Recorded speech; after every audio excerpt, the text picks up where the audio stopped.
La parole aux associations.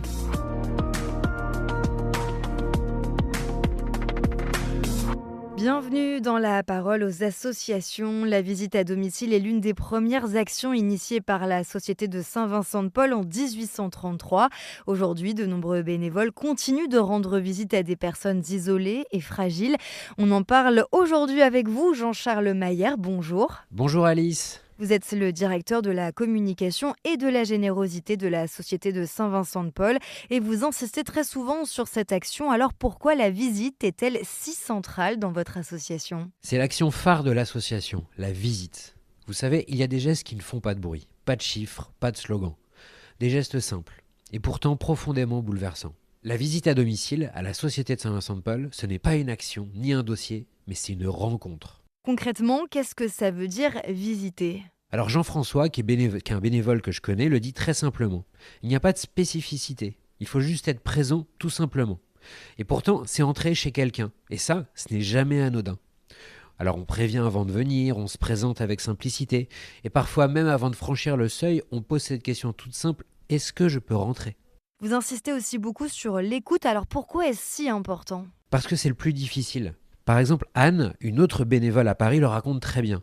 Accepter les silences, apprendre à s'adapter à un rythme plus lent. Ces silences qui disent parfois la solitude, mais qui permettent aussi à la relation de naître. On pourrait croire qu'on vient pour aider, or vous dites que ce n'est pas exactement ça. Oui, on ne vient pas avec des solutions toutes faites. Le visiteur devient alors un passeur, un trait d'union, un catalyseur. Et cette relation, elle se construit comment concrètement ? Par des toutes petites choses. Chercher le sujet qui fait briller les yeux.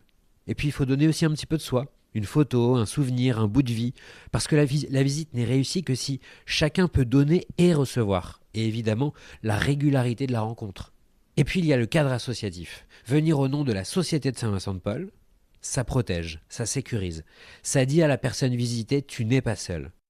En principe, la visite se fait toujours avec un autre bénévole, mais dans la réalité, on sait que le manque de ressources fait que ce n'est pas toujours possible. Comment fait-on alors ? C'est vrai, il faut le dire. Dans la réalité du terrain, le manque de bénévoles fait que parfois, on y va seul. Alors ce n'est pas idéal. Le binôme reste une richesse, un repère, et c'est une protection aussi. Mais quand il n'est pas possible, l'essentiel demeure. Ce qui compte, c'est la posture, la simplicité, l'humilité. Le fait de ne jamais se penser tout-puissant ou indispensable.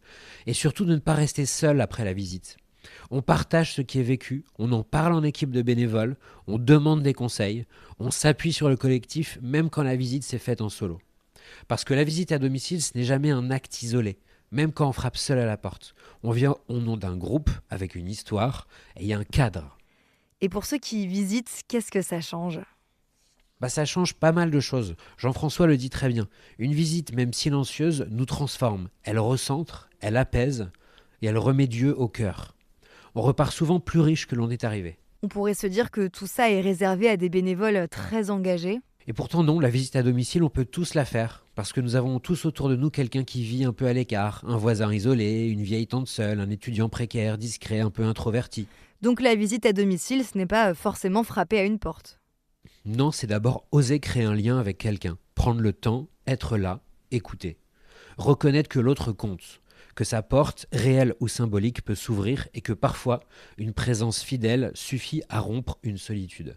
Finalement, si on devait résumer la visite à domicile, c'est quoi ? C'est une manière très simple et très profonde de redevenir pleinement humains les uns avec les autres. Merci Jean-Charles Mayer, directeur de la communication et de la générosité de la Société de Saint-Vincent-de-Paul.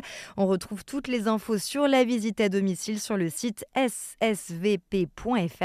Rendez-vous dans 15 jours pour une nouvelle chronique. La parole aux associations.